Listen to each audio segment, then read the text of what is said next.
Assalamualaikum warahmatullahi wabarakatuh.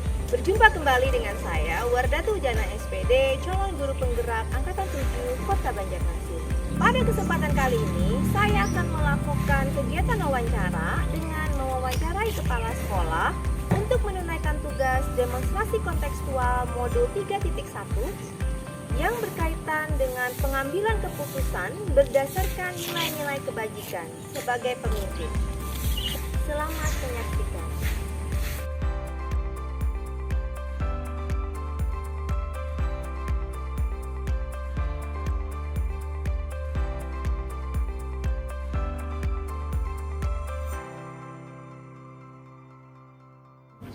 Assalamualaikum Ibu.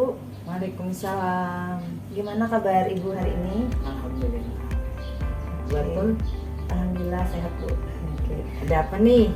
Ini Bu, ada beberapa hal yang ingin saya tanyakan terkait tentang pengalaman Ibu sebagai seorang kepala sekolah selama ini gitu ya, terutama dalam hal pengambilan keputusan sebagai seorang pemimpin gitu Bu. Jadi ada yang ingin saya tanyakan, bagaimana Ibu selama ini membedakan sebuah kasus itu berhubungan dengan dilema etika ataukah berhubungan dengan dilema moral Bu? Rujukan moral seperti itu. Makasih Bu Atur. Jadi kita sebagai kepala sekolah di sekolah ini sering menghadapi berbagai macam masalah. Ada yang berupa etika, ada yang berupa moral. Tadi ya sesuai dengan pertanyaan atau kasus yang Ibu arahkan kepada. Kasus ini mengenai yang dilema ya, artinya dua pilihan yang sulit harus kami pilih karena itu keduanya sangat penting. Itu misalnya yang pernah terjadi yang saya alami di sekolah kita, yaitu suatu saat kan kita punya program nih di sekolah bahwa kita akan mengadakan rapat setiap bulanan, sudah konsep ada, sudah ini dan rapatnya sudah dikirim melalui grup WA. Grup bahwa kita rapat besok jam sekian. Sebelumnya kan sehari sebelumnya kan udah konsep juga rapat dengan wakil dan sebagainya, menunjuk menyiapkan apa sih yang kita bicarakan bulan ini, apa evaluasi pekerjaan kita, saya ada punya ini gitu.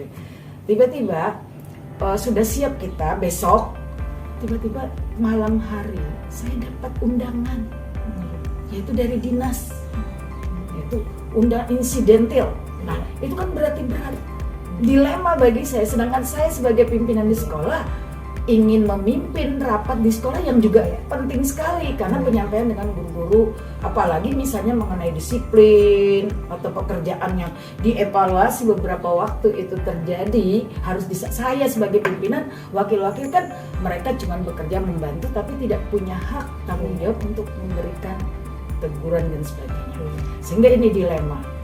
Lalu kita mengambil keputusan, artinya dinas lebih penting lagi karena itu juga menyangkut kebijakan-kebijakan yang harus nanti juga disampaikan ke sekolah.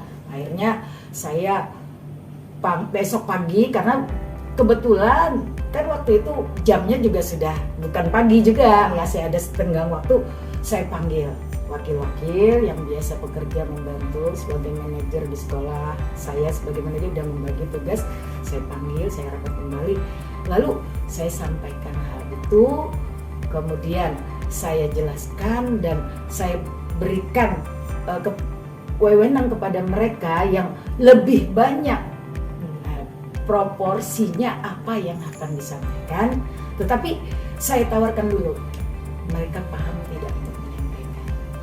Saya beri kesempatan mereka.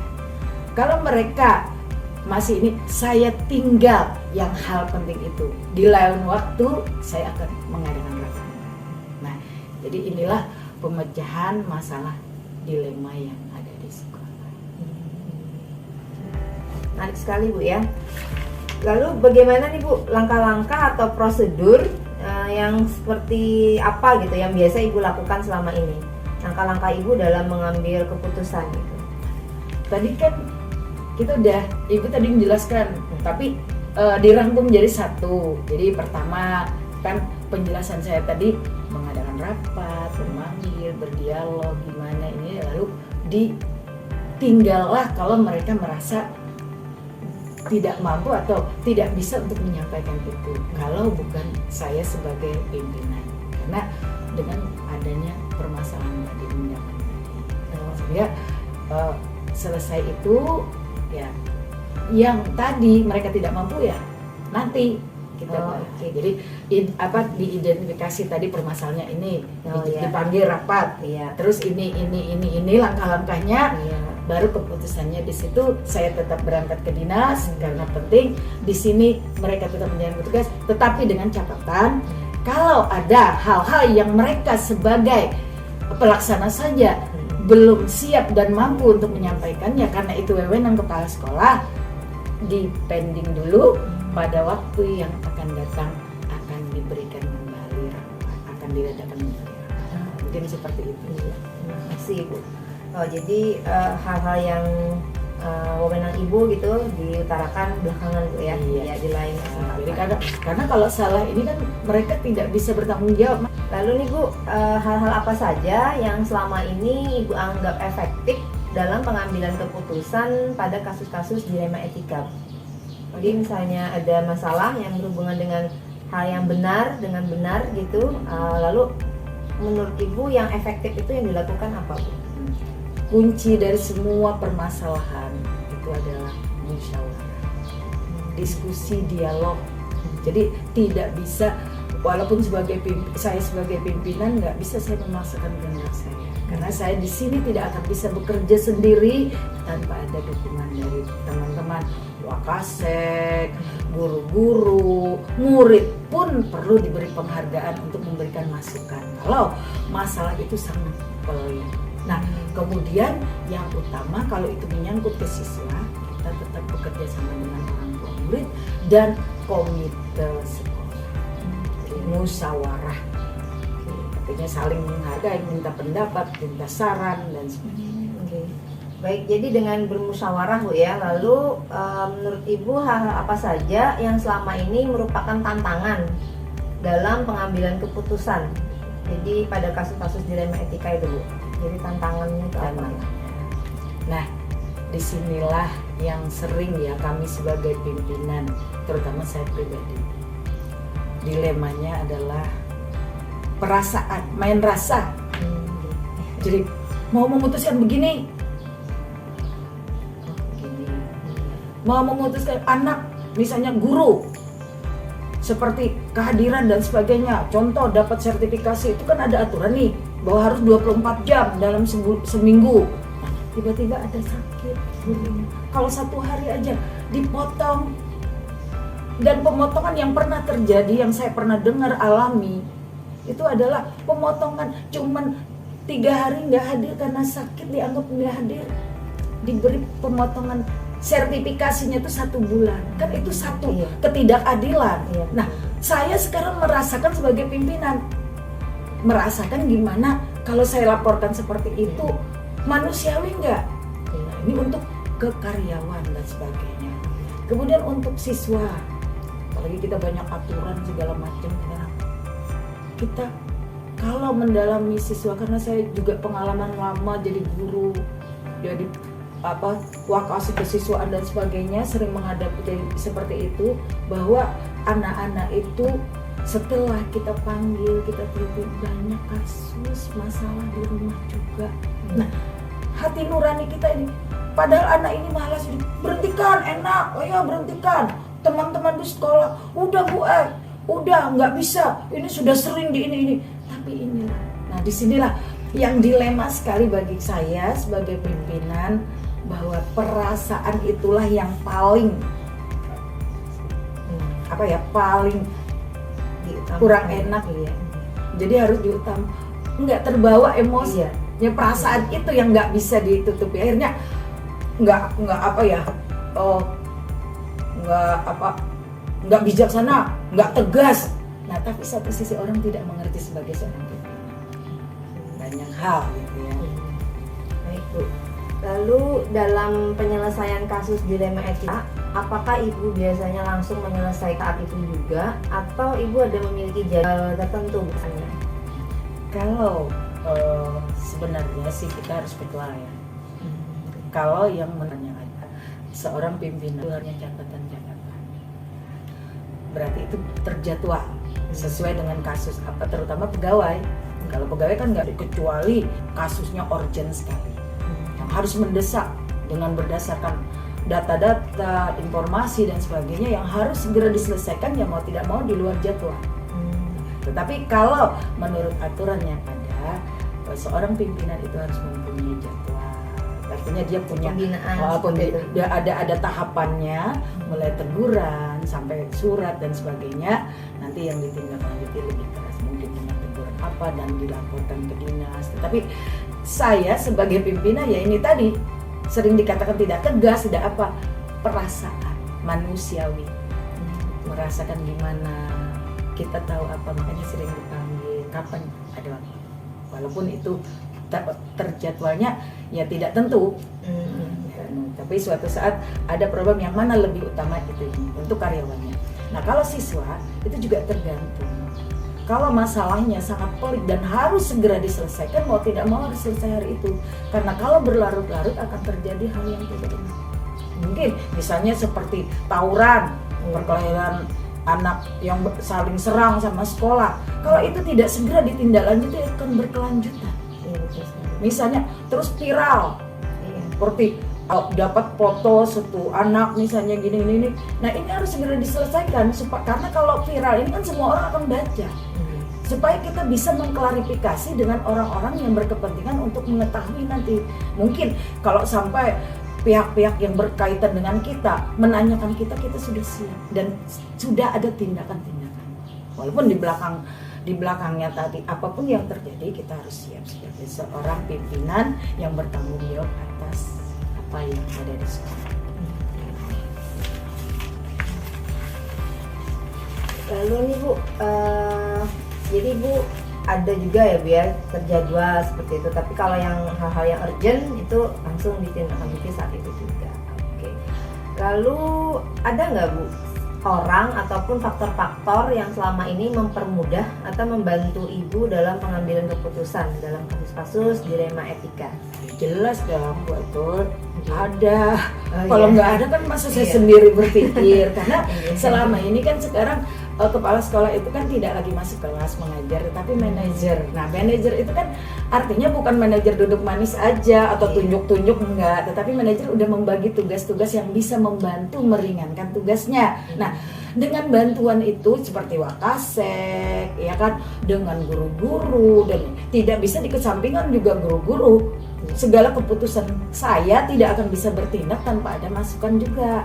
Artinya banyak faktor yang bisa membantu jalannya sebuah permasalahan yang ada di sekolah itu. Jadi tidak bisa menutupi sendiri. Artinya aku supervisor, aku hebat nih, aku bisa aja, enggak. Tetap harus berdiskusi. Dan demikian juga dengan bawahan, artinya teman-teman yang lain. Tidak bisa misalnya udah ada keputusan dari pimpinan begini, nah sudah dibawa ke rapat di ACC, pada saat tertentu di luar itu membuat sendiri aturan, ya nggak bisa. Makanya karena sudah disepakati dalam rapat, artinya tidak bisa memutuskan sendiri, tetap ada bantuan-bantuan. Makanya faktor-faktor pendukung Wakasek, yang guru-guru dan sebagai mata pelajaran apa itu, ya semuanya saling membantu, saling bekerja sama. Jadi saling berkolaborasi ya, gitu ya. Nah ini Ibu, berkaitan dengan pengambilan keputusan yang berhubungan dengan dilema etika, apa Ibu bisa bercerita nih Bu, contoh satu kasus gitu yang pernah Ibu hadapi tentang berhubungan dengan dilema etika gitu. Baik, yang beberapa waktu ini, beberapa bulan ya, dalam bulan-bulan ini saya juga terutama bahwa kasus guru di sekolah itu ada dilemanya gini. Di satu sisi di sekolah memerlukan guru karena banyak kekurangan guru, sehingga apa yang harus dilakukan seorang pimpinan, kita lalu mencari guru, walaupun dari mana dananya dan sebagainya masih kebingungan, tapi di sini pun harus kita selesaikan. Kita mengambil ini pada saat beberapa waktu yang lalu masih bisa, artinya dibayar dengan dana bos tanpa ada walaupun yang baru belum depodik, belum NPWP. Kesininya peraturan itu makin ketat sehingga tidak boleh dibayar. Sedangkan ini sudah berjalan nih berapa tahun sudah mereka mengajar. Apa yang harus saya lakukan sebagai pimpinan? Pakai uang pribadi mana? Cukup apa gaji seorang pegawai? Ya kan, walaupun seorang kepala sekolah itu pun juga jadi bingung, dilema. Tapi satu sisi karena mereka banyak sudah membantu di sekolah dengan adanya stop sementara untuk ini supaya mereka menyelesaikan depodik, supaya mereka menyelesaikan ini, dilema bagi kami sebagai pimpinan di sekolah. Tapi satu sisi sekolah memerlukan, sehingga mau tidak mau kita bergerak cepat, selalu koordinasi dengan ketua MKKS, Persatuan Kepala-Kepala Sekolah, berdiskusi dengan dinas. Ya alhamdulillah ada jalan keluarnya sesuai dengan aturan dan juknis yang diturunkan pemerintah. Karena kalau melakukan, kita paham mengerti sebenarnya. Pada saat tertentu kita paham dan mengerti kalau kita membaca, tetapi kita tidak bisa seluruhnya bisa membaca juknis aturan yang diberikan oleh pemerintah. Apalagi misalnya keterlambatan datangnya juknis, sedangkan kita sudah menganggarkan yang harus kita bayar. Dengan adanya pemberhentian sementara untuk lebaran, kami tetap berkomitmen dengan teman-teman di sekolah karena keadaan yang ada di sekolah, mereka tidak kami berhentikan. Kami suruh bersabar dengan cara, ya gimana caranya mereka bersabar kuncinya. Tapi dicoba mencarikan solusinya, dan alhamdulillah mungkin kedepannya insya Allah semuanya akan berjalan. Wah, ternyata cukup rumit juga nih Bu ya permasalahannya nih. Namun Ibu sudah sangat bijaksana dalam mengatasinya sehingga semua pihak dapat terpuaskan dan semua proses pembelajaran juga bisa berjalan dengan baik gitu. Nah, pernah nggak sih Bu, Ibu itu mengambil keputusan yang luar biasa seperti itu ya, out of the box lah gitu. Maksudnya jarang Ibu lakukan, namun akhirnya keputusan itu Ibu lakukan gitu Bu. Pernah. Seperti apa itu Bu? Saya ceritakan. Misalnya nih ada siswa yang sudah luar biasa nih permasalahannya dengan anak-anak, dengan teman, dengan guru, kemudian anak itu rajin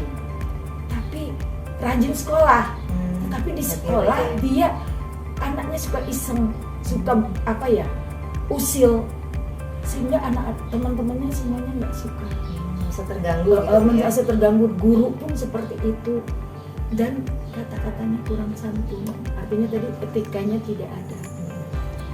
Pada saat itu kan saya tidak, karena seorang kepala sekolah, seorang pimpinan yang ada di sekolah itu akan memutuskan sesuatu itu adalah pada tahap akhir. Setelah proses, saat kasus dengan guru, diproses dengan guru pengajarnya sendiri, kemudian lanjut dengan wali kelasnya. Kalau sudah berlebihan, di wali kelas juga sudah dibina, lanjut dengan BK. BK sudah membina, diserahkan dengan wakase kesiswaan. Wakase kesiswaan sudah angkat tangan ke saya, karena saya memutuskan biasanya adalah memberhentikan. Nah, atau mengeluarkan dari sekolah dengan catatan-catatan yang sudah banyak. Tapi sekarang dilemanya, pemerintah mengeluarkan aturan tidak bisa memberhentikan seorang anak tanpa alasan yang pasti dan jelas yang betul-betul mengganggu. Pembinaan, kalau sekedar pembinaan harus ada pembuktian. Panggil orang tuanya sudah sering, akhirnya kasus itu apa? Latar belakangnya adalah masalah rumah tangga. Jadi masalah rumah tangga Nah, orang tuanya ya. Tapi tidak semua guru kan yang mengerti, yang bisa memahami seperti itu kasus. Nah, inilah seorang pimpinan harus betul-betul, kalau sudah sampai ke saya ya, di satu sisi kalau saya memberhentikan itu, mereka bisa menuntut, dan itu pun sudah diucapkan oleh orang tuanya. Saya akan menuntut, apa alasan memberhentikan anak saya? Saya bilang saya tidak memberhentikan. Anak bapak sendiri yang bertiga untuk dia bisa diberhentikan. Dia bilang mau pindah, dia ngamuk di sini. Tapi kami tetap sabar. Saya beri pengertian dengan guru-guru, dengan teman, guru BK dan sebagainya. Itu ujian kita menghadapi seperti itu. Jangan selalu merasa aman, nyaman, lancar. Nah, akhirnya apa? Orang tuanya sampai mengancam mau melaporkan. Ayo kita coba beri solusi dengan diberi skor lagi, diberi kesempatan. Masih bertingkah. Sampai orang tuanya bilang bahwa sekolah itu selalu mencari-cari kesalahan anaknya. Oke, sekarang gini Pak, kami akan coba pendekatan lagi dengan cara dibawa ke psikolog. Psikolog. Didiskusikan apa sih supaya dia bisa curhat di sana. Mungkin di sini dia mencari identitas diri, sedangkan dia baru kelas 2, kelas 8. Masih labil, masih muda sekali pemikiran, dihadapkan dengan kasus orang tua berpisah yang tadinya begini. Nah ini yang perlu kita pahami. Akhirnya kita selesaikan, ya kan? Sampai ke psikolog Bu ya? Sampai ke psikolog kemarin. Nah akhirnya apa? Kita bina. Pada saat setelah selesai dia pulang lagi, bertingkah lagi. Akhirnya apa? Orang tuanya sendiri. Jadi kita tidak salah. Iya. Kita tidak memberhentikan dia pada saat dia bermasalah yang berat. Saat dia ngamuk dan sebagainya, bapaknya menuduh kita macam-macam, kita tidak memberhentikan. Kita tetap berusaha untuk memberikan terapi-terapi dengan cara apapun, walaupun dana kita sekolah yang membayar, walaupun dengan dana kita pribadi sebagai pimpinan untuk membiayai, supaya semuanya nyaman, aman, nyaman. Akhirnya apa? Orang tuanya sendiri yang datang menyodorkan, minta surat pindah dari sekolah kita. Kita tidak, kita malah menawarkan kalau rasa kurang nyaman di sini cari sekolah lain, nggak mau, masih ngotot di sini. Akhirnya diberikan solusi lain seperti itu dilema yang pernah dihadapi yang saya anggap berat karena ancaman. Oh satu lagi ada kasus perkelahian di sekolah. Sampai tingkat nggak tahu, bapaknya tidak mau berdamai, sampai KPAI turun segala macam, dia nggak mau damai. Ya, kita sekolah disalahin, nggak ada pembinaan dan segalanya macam kita hadapi, kita ini, tapi alhamdulillah ujung-ujungnya apa? Tuanya sendiri memanggil minta damai. Masalah dengan dana dapat kita tidak tahu. Padahal kita ditunding sampai bersalaman apa dengan saya sebagai pimpinan nggak ada. Nah, itu dilema juga bagi kita. Tapi ya alhamdulillah, tapi kunci semuanya itu adalah dengan doa, minta kepada Allah untuk sabar, ridho, ikhlas, tawakal, karena ini kita menjalankan amanah. Kalau kita ego kita juga sebagai ini bisa aja saling lapor, saling melawan gitu. Gitu sekali Bu. Luar biasa sekali nih Bu ya, pengalaman-pengalaman Ibu ini. Juga. Jadi anak ini sudah dibina berkali-kali namun masih belum ada perubahan gitu ya. Jadi akhirnya Ibu memutuskan, tapi bukan Ibu juga yang memutuskan ya, orang tuanya ternyata ya merasa ternyata anaknya memang tidak bisa. Kita tetap mau mendidik. Iya. Karena betul. Saya selalu mengingatkan kepada warga sekolah bahwa kita sekolah ini adalah pendidikan, mendidik. Tidak ada dinas pengajaran, nggak ada. Yang ada dinas pendidikan. Nah, mendidik inilah yang luas pengertiannya. Kalau mengajar toh cukup masuk kelas, gurunya ngasih pelajarannya, paham tidak paham muridnya. Yang penting aku sudah memenuhi syaratku, aku nanti bisa aja dapat sertifikasi karena aku sudah ngajar. Seperti itu kan. Nah, tetapi mendidik, makanya saya selalu mengingatkan pada saat rapat. Makanya itulah wakil-wakil saya kalau diserahkan untuk pemimpin rapat berpikir 2-3 kali, karena salah satu selipannya setiap rapat selalu mengingatkan. Fungsi kita adalah mendidik, bukan hanya mengajar. Mendidik itu adalah mulai kita masuk, kita mendidik mereka untuk santun, hormat, menghargai orang tua, tamu yang datang, memberi salam. Yang kedua, kita sebelum ini kita melatih disiplinnya, kita suruh, kita periksa dia, walaupun itu dibilang zaman dulu atau nggak modern lagi, sekarang jawaban milenial, tetap kita lihat kukunya gimana dia. Paling tidak kita seminggu misalnya masuk berapa kali, ada dalam dalam satu ada kita ini, saya nggak selalu tanggung jawab, aku harus. Tapi kalau kita masuk, selamat pagi, duduk, beri tugas duduk, ambil HP, terserah mau apa di sana, punyalah dia. Karena kita tujuan mendidik, itulah yang selalu tekankan setiap waktu dan saat. Ini ya cukup menarik Bu ya pengalamannya. Ini mengenai prinsip Bu, prinsip dalam pengambilan keputusan.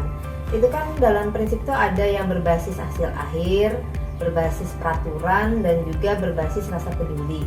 Yang paling sering Ibu gunakan ini yang mana nih Bu? Oh, yang sering saya gunakan. Iya. Yang pertama adalah kepentingan sekolah. Jadi saya selalu memegang aturan.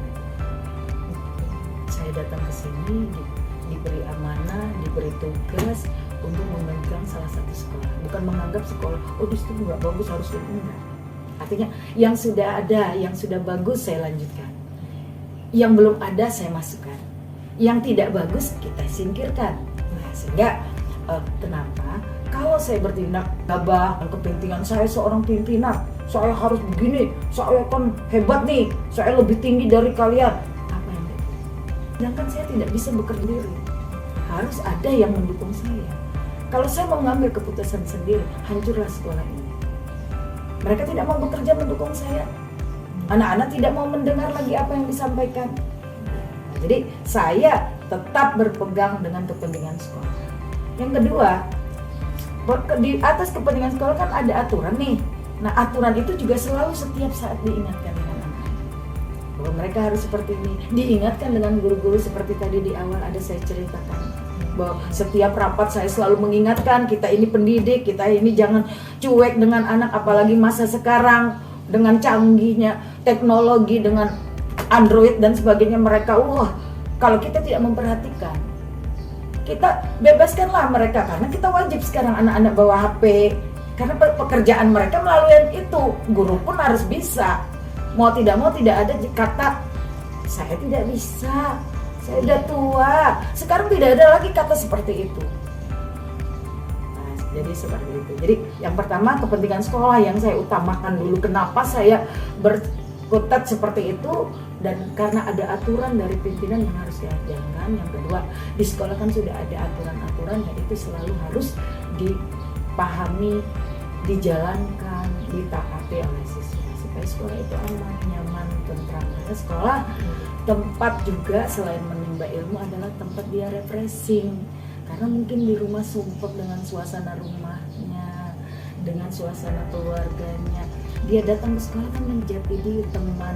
Masa di sekolah dia juga nggak nyaman, dapat guru yang pusing mulutnya terus, dapat teman-teman yang ini. Makanya bully selalu kita terapkan kan di sini, supaya nggak boleh ada pembulian. Iya betul sekali. Jadi yang lebih diutamakan itu aturan gitu ya, kepentingan sekolah di atas segalanya. Oke. Nah untuk yang terakhir nih Bu, dari semua hal yang telah Ibu sampaikan, ada nggak sih Bu pembelajaran yang didapat gitu dari pengalaman Ibu dalam mengambil keputusan yang berhubungan dengan dilema etika ini Bu? Jadi tadi banyak ya Bu, banyak yang dalam menghadapi masalah itu kita itu luar biasa ya. Selama beberapa tahun saya di sini, mulai awal masuk itu banyak permasalahan. Tapi bagaimana kita menyikapi tadi? Salah satunya adalah duduk satu meja. Walaupun kebijakan itu kadang-kadang bertentangan dengan hati nurani pribadi kita, apalagi menyangkut itu kebijakan kita, kadang-kadang sakit ya. Akhirnya, tapi kita inilah sebagai pimpinan tadi ujiannya bagi kita. Bukan hanya sekedar bangga, wah aku seorang pimpinan gitu. Tapi bagaimana kita bisa menyelesaikan masalah. Jadi kunci utamanya adalah musyawarah. Tetap saling menghargai, kebersamaan, walaupun sepelik apapun masalah. Jadi musyawarah ya Bu ya, dengan wakil-wakil. Makanya kita memilih wakil, artinya adalah orang yang sejiwa, sehati dengan kita. Artinya tidak asal pilih pemilihan di sana. Mohon maaf kalau sering terjadi guru-guru tidak ada lagi rapat bilang seperti zaman dulu beda dengan zaman sekarang. Sekarang banyak orang yang pintar, yang melebihi kepintarannya dari pimpinan, sehingga lebih melebihi seperti itu. Sehingga disinilah letaknya musyawarah. Ya, bisa sharing. Yang tadi kita rangkul dia, atau yang tadi kelihatan vokal karena dia lebih dari kita sebagai pimpinan, ya kita rangkul, kita saling berbagi, saling bersinergi. Artinya ibu ini punya masalah di sini gimana, kamu kan sering baca ini gimana ya, apalagi misalnya sekarang kan masalah teknologi ini, Ibu Atul kan salah satu pakarnya yang jadi seorang yang ID belajarnya udah menguasai banyak gitu. Saya kan walaupun pimpinan ada batas-batasnya Mas, ya apalagi sudah hampir beberapa bulan lagi kan pensiun purna tugas, tetapi saya tidak akan putus semangat karena saya punya orang-orang hebat di belakang saya, punya orang-orang hebat di samping saya, mendukung saya, yang membantu saya sampai sampai titik saat ini. Yang penting apa yang saya ambil tidak bertolak belakang dengan warga masyarakat sekolah, sehingga sekolah tetap saya utamakan selain pribadi saya.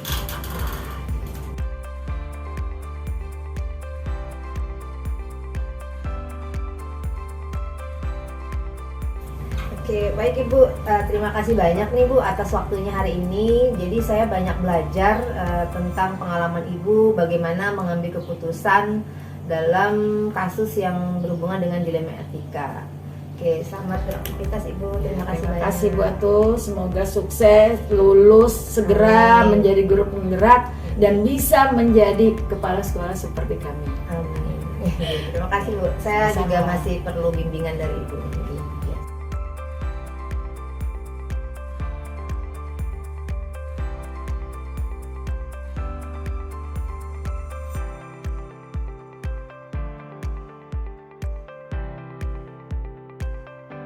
Assalamualaikum. Waalaikumsalam warahmatullahi wabarakatuh. Selamat pagi Bu Eka. Gimana kabar Ibu hari ini? Alhamdulillah baik Ibu. Terima kasih banyak Ibu atas waktunya hari ini. Sama-sama ya. Ini Bu, saya di sini ingin mengajukan beberapa pertanyaan tentang pengalaman Ibu selama ini menjabat sebagai kepala sekolah. Tentunya sudah banyak Bu ya pengalaman Ibu yang dimiliki, terutama tentang pengambilan keputusan yang berkaitan dengan dilema etika. Tentunya Ibu juga pernah mengalami. Lalu selama ini bagaimana cara Ibu membedakan apakah sebuah kasus itu berhubungan dengan dilema etika ataukah itu sebuah bujukan moral? Baik. Kalau terkait tentang dilema etika itu kalau selama saya menjabat jadi kepala sekolah banyak sekali ya tentunya masalah-masalah tersebut. Kemudian terkait dengan rujukan moral, pastinya itu pasti akan jadi dilema juga dari kita, karena dari kasus-kasus dilema etika itu kan sama-sama bagus lah ibaratnya, jadi apa ya namanya, berat untuk memberikan keputusan. Jadi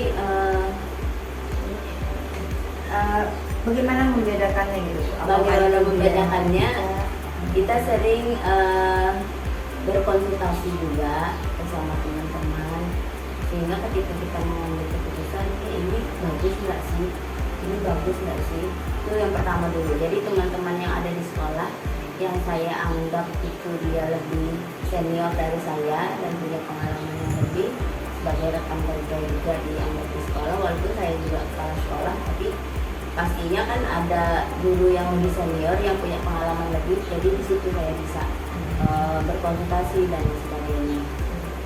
Jadi kalau dilema etika ini agak sulit juga Bu ya membedakannya. Betul. Karena sama-sama benar seperti itu kan. Karena kita biasanya kan menimbang baik buruknya dulu dan lain sebagainya, sehingga itu sebuah keputusan yang sulit bagi kita putuskan secara langsung.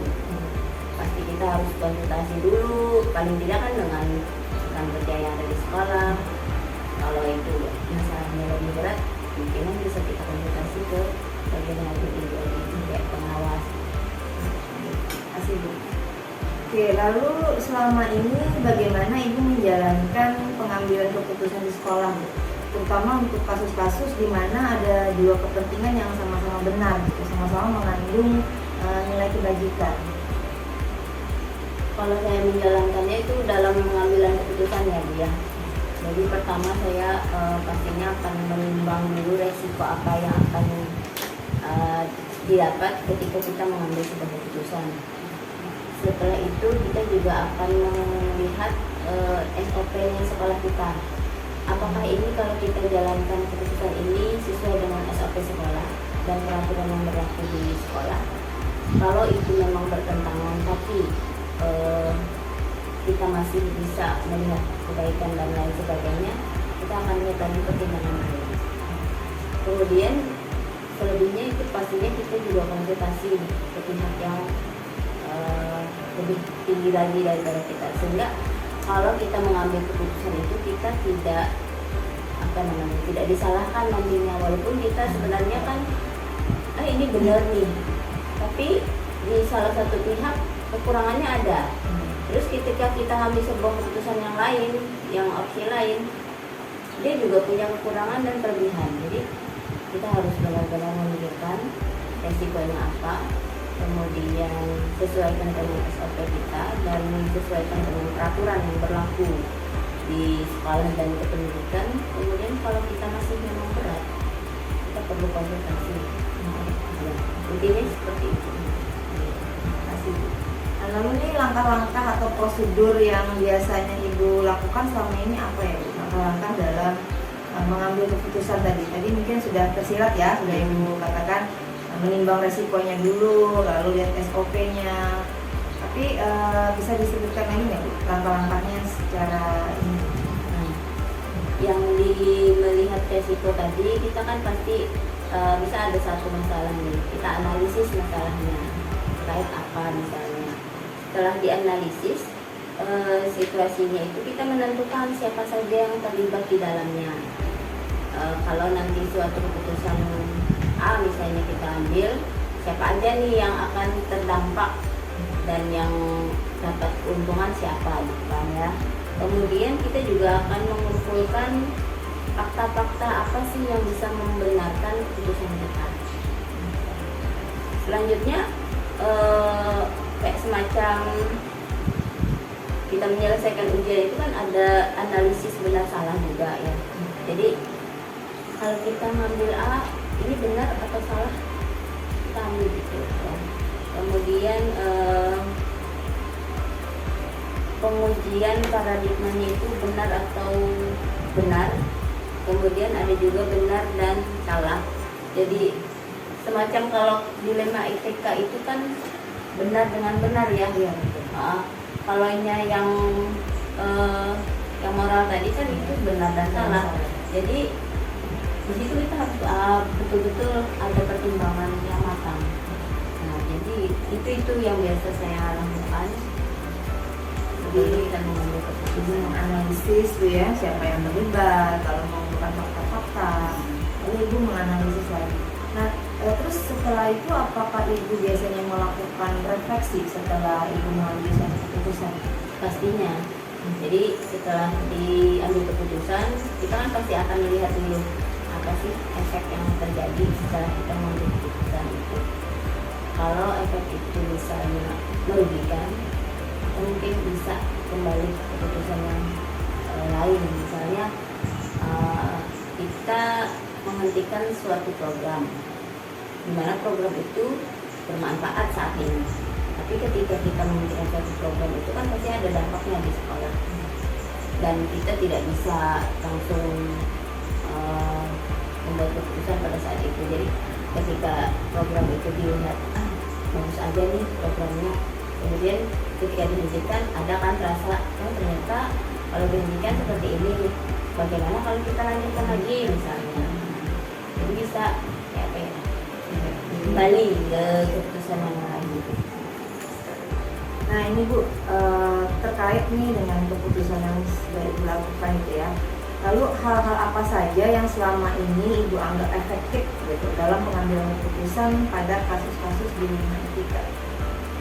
Yang efektif adalah yang tadi, jadi saya menganalisis dulu. Tapi yang paling saya rasa paling nyaman, saya pastinya akan konsultasi dengan pengawas. karena musyawarah gitu ya. karena suatu keputusan itu kalau saya ambil sendiri kan pertimbangannya cuma satu kepala.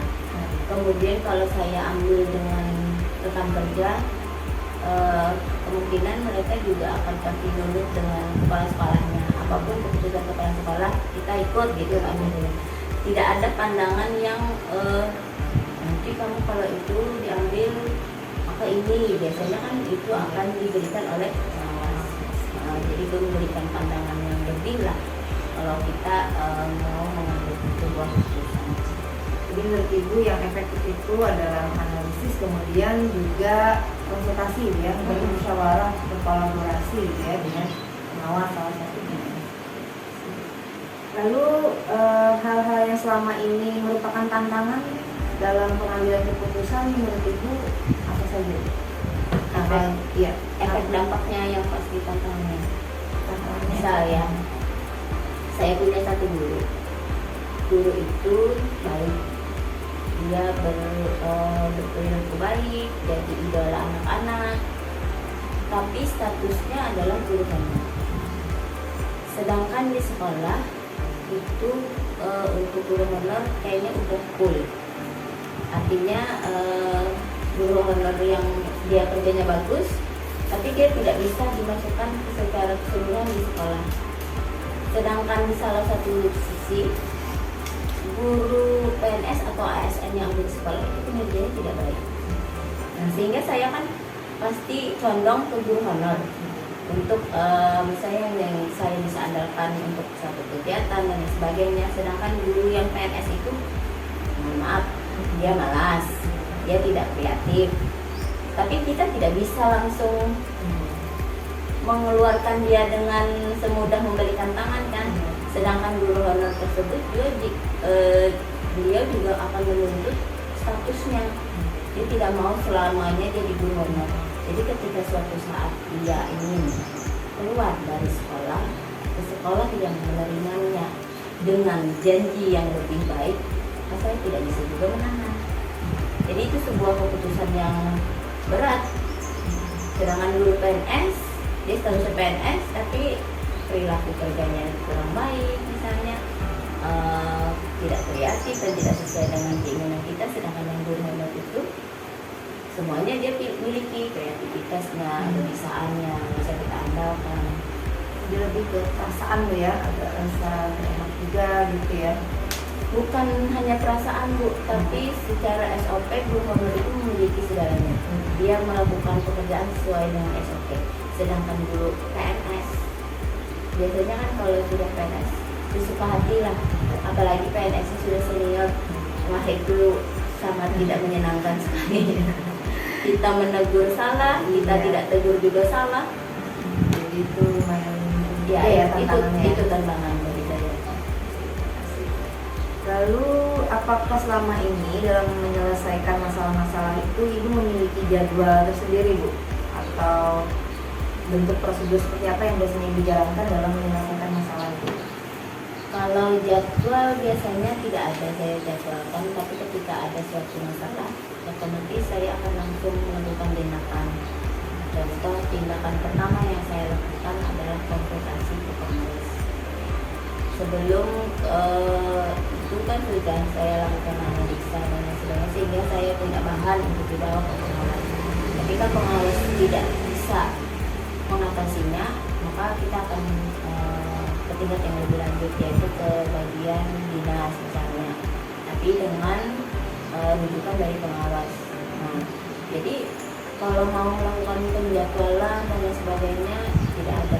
Tapi sebelum melakukan itu semua, kita biasanya melakukan pembinaan dulu ya di dalam sekolah. Jadi pembinaan dulu misalnya di dalam sekolah, terus kalau sudah dibina 2-3 kali dia masih melanggar peraturan, maka jadinya ke pengawas.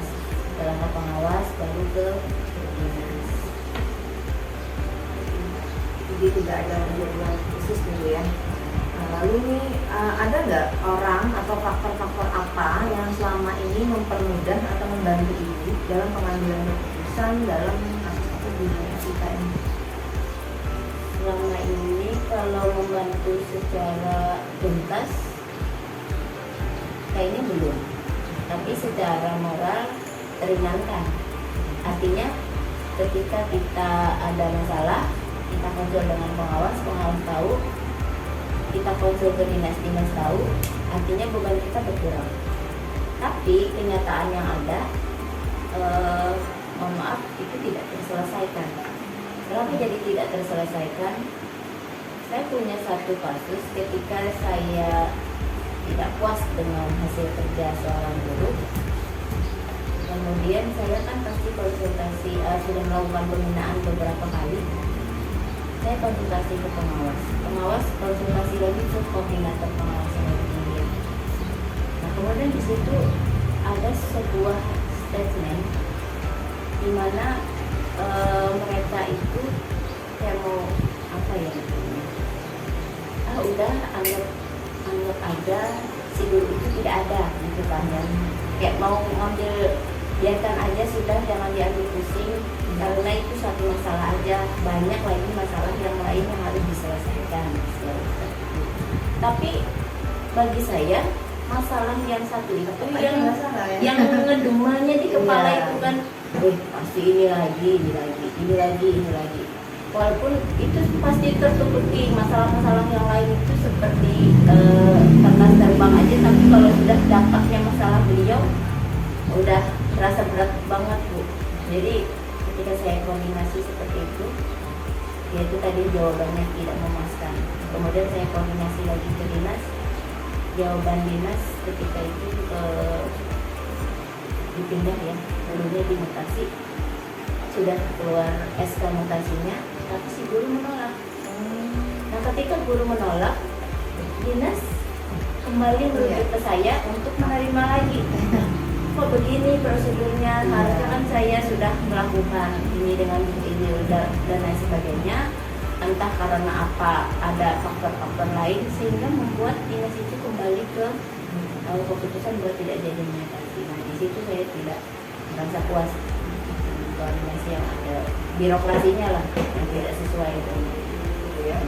Jadi agak ini juga ya Bu, tapi faktor-faktor tadi Ibu anggap misalnya pengawas cuma meringankan ya, tapi tidak terlalu menuntaskan lah istilahnya. Ya, bagi saya selama ini kalau kita bicara ketegasannya,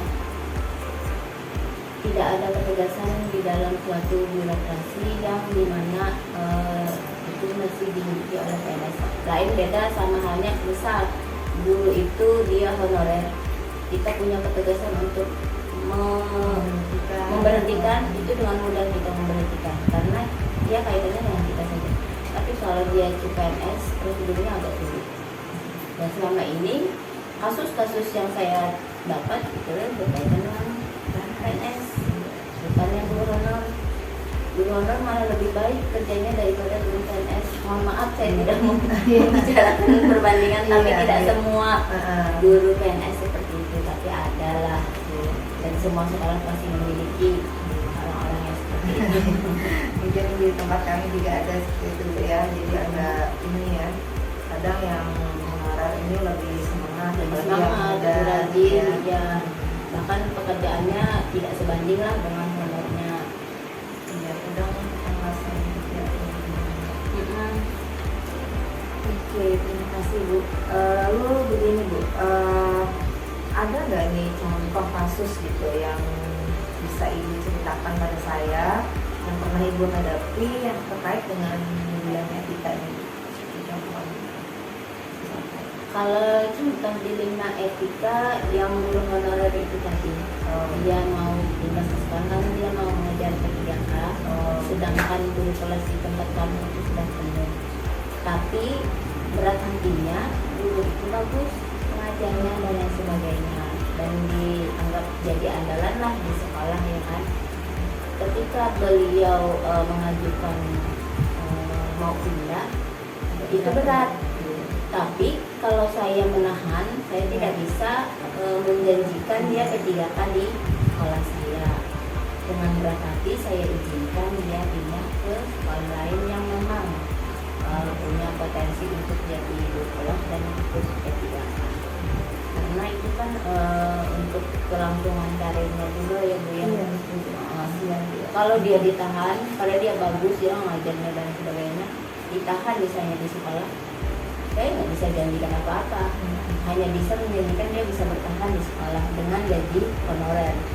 Tapi kalau dia bisa keluar dan bisa berkembang lebih baik lagi, itu mungkin amal ibadah lah buat saya ya kan, karena bisa mengembangkan dan dia bisa Potensinya ya.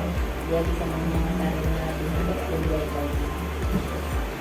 Nah ini pernah nggak sih Bu, Ibu mengalami itu saat mengambil keputusan itu sesuatu yang out of the box gitu ya, atau yang sesuatu yang luar biasa? Maksudnya keputusan itu jarang Ibu lakukan, tapi Ibu harus melakukan itu gitu.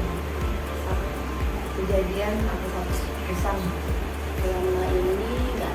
mungkin yang memberhentikan PNS tadi ya, yang memindah itu. Yang memindah itu kasusnya seperti ini. Keadaan guru di sekolah saya saat itu penuh, tapi tiba-tiba ada guru mutasi dari daerah lain yang langsung rekomendasinya ke sekolah saya tanpa dia itu kan biasanya kalau prosedural guru mutasi itu dia pasti survei dulu Iya, ke sekolah ya kan? yang kosong. Ini tidak. Ketika dia datang dia sudah serahkan SK mutasi. Jadi saya kaget. Nah ketika itu saya langsung berhubungan dengan dinas karena bagi saya ini kok dulu di tempat saya sudah penuh, saya dikasih guru lagi. Sedangkan keadaan di sana mungkin dinas itu melihat ketika sebelum datang ke 3K, guru ke 3K. Nah keadaan ketika setelah sebelum datang guru ke 3K memang sekolah kita itu kekurangan guru. Tapi ketika datang P3K 5 orang, hanya kan terpenuhi, ya kan? Kemudian datanglah PNS dari daerah lain satu lagi, sedangkan sekolahan cuma punya 8 rombel. Guru PNS yang ada di sana 3 orang, guru P3K 5, otomatis kan sudah terpenuhi. Datang guru yang baru. Ketika saya bicara seperti itu, dinas memberikan saran, maka guru yang ada di sekolah ibu lah yang harus dipindah karena beliau ini sudah dapat SK mutasi ke sekolah kita. Jadi memang gitu. Saya kan berkeinginan guru yang baru itu dipindah ke sekolah yang membutuhkan. Seharusnya seperti itu kata saya, bukan guru yang ada di sekolah yang sudah merasa nyaman, misalnya ada dia tidak pernah mengajukan pindah dipindah. Lalu keluarlah SK si guru yang lama di sekolah saya. Nah, jadi apa namanya? Kayak semacam saya mengeluarkan dan mengusir lah dianggap oleh guru yang lama itu kan. Jadi sebenarnya saya tidak membuat kerusuhan dan sebagainya untuk beliau. Saya tidak pernah punya masalah juga dengan beliau. Akhirnya beliau menganggap saya ini jahat lah ibaratnya kan. Kenapa jadi saya yang dikeluarkan? Kenapa guru baru yang itu aja yang tidak dipindah? Banyak pertanyaan kenapa. Padahal yang memberi arahan kan dinas. Saya hanya mengikuti prosedur yang ada. Nah, setelah itu terjadi, guru yang dipindah menolak dan sebagainya, guru yang baru tidak bisa dipindah, akhirnya digabunglah semuanya. Terserah kepala sekolah mau menempatkan guru itu jadi guru. Jadi saya bingung saat itu kelas sudah terpenuhi. Akhirnya pertimbangan saya ketika beliau itu belum menerima sertifikasi, maka saya memutuskan beliau tetap stay di sekolah sesuai arahan dinas, tapi mengajar mata pelajaran dengan tidak mengharap bisa mengajukan sertifikasi. Sampai sekarang gurunya masih ada. Berapa lama Bu? 2 tahun. Iya, awal 2022 kalau SD ini gimana Bu? Kalau di SD itu ada kan biasanya selain guru kelas, kan juga ada guru PAI dan guru olahraga gitu. Nah itu gimana? Sekolah ibu itu sudah cukup semua gitu ya? kalau keadaan guru cukup semua Ibu. Jadi walaupun memang ada guru yang mutasi karena pensiun ya, mutasinya itu juga ke lain, tapi saat ini terpenuhi. Tapi kalau dilihat dari keadaan sekolahnya, karena gurunya sudah terpenuhi tadi, kayaknya tahun depan masih kelebihan guru lagi. Jadi saat ini kan kelebihan guru karena guru PNS-nya nambah tadi ya. Karena apa jadi saya bilang kelebihan? Tahun depan itu sekolah saya mengeluarkan 2 lembar, menerima PPDB murid baru 1 lembar. Otomatis berkurang 8 jadi 7 ya kan. Nah, sedangkan guru yang ada 9. Ya. Kemudian 1 orang guru memang akan bukan pensiun, dia tercatat sebagai calon kepala sekolah, tapi bukan guru kelas yang dipegangnya, dia guru olahraga. Nah, dilemanya di situ lagi, guru olahraga di Kota Banjarmasin sangat langka dicari. Iya betul. Jadi kata saya, siapa yang akan menggantikan Bapak ketika jadi kepala sekolah menjadi guru olahraga di sini? Sedangkan guru kelas lebihan, guru yang tidak ada gurunya nanti akan adalah guru pelajaran olahraga.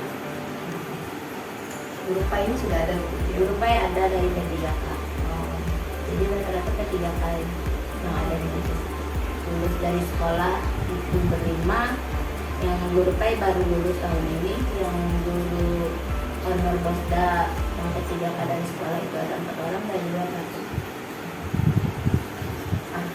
Ini juga Bu ya. Ya, kalau ditimbang-timbang jadi kepala sekolah memang berarti ambilan keputusan. Tapi kalau dijalani nggak terlalu berat Bu. Mulai semangat nih baru saya nih ya. Oke, saya lihat pengalaman Ibu sangat banyak sekali nih Bu ya. Juga banyak yang inspirasi saya nih. Lalu mengenai prinsip nih Bu dalam pengambilan keputusan, itu kan ada keputusan yang berbasis pada hasil akhir, berbasis pada peraturan, dan juga berbasis pada rasa peduli. Nah, dari yang 3 itu yang paling sering Ibu gunakan itu yang mana Bu? Kayaknya kebanyakan peduli deh. Oh, peduli. Iya, Ibu sangat baik sekali ya. Karena saya tidak enakan gitu ya. Iya. Tapi ketika saya mau berbasis peduli itu tadi, saya lihat dulu ini sesuai aja kah dengan peraturan. Kalau memang ini kayak pada nggak tegaan, nggak tegaan gitu ya. Iya, jadi lebih ke pedulinya lebih dulu peduli, duluan ya, sambil dilihat peraturan juga. Iya. Oke, ini yang terakhir nih Bu. Dari semua hal yang telah Ibu sampaikan ini, pembelajaran apa nih yang Ibu dapat dari pengalaman Ibu selama ini dalam pengambilan keputusan yang berkaitan dengan pendidikan? Banyak sih Bu, pengalamannya itu jadi guru yang berharga bagi saya. Kalau misalnya itu tidak terjadi pada saya mungkin tidak bisa mengambil sebuah keputusan.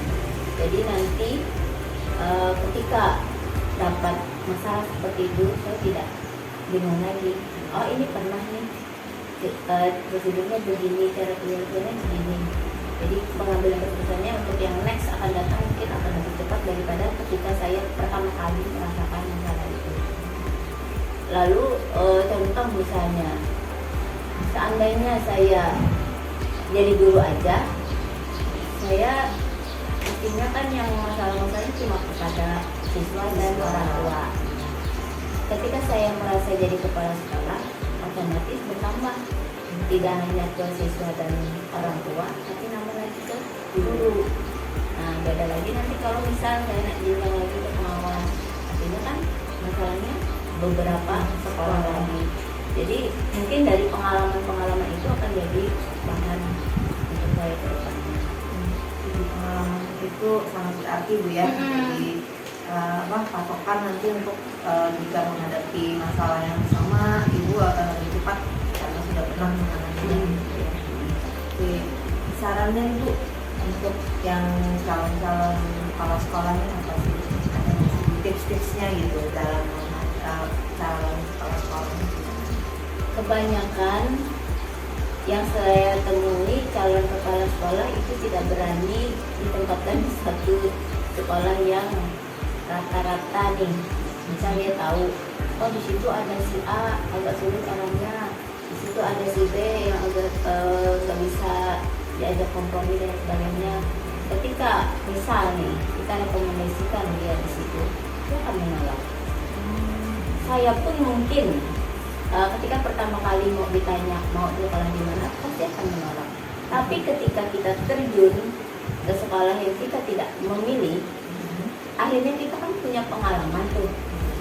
Kalau kita langsung ditaruh di tempat yang enak, mungkin pengalaman itu nggak ada. Tapi ketika kita ditaruh di tempat yang tanda kutip tidak enak, masalahnya banyak, kita pasti akan dapat bagaimana cara untuk mengatasi masalah tersebut, bagaimana cara untuk memperbaiki sekolah tersebut.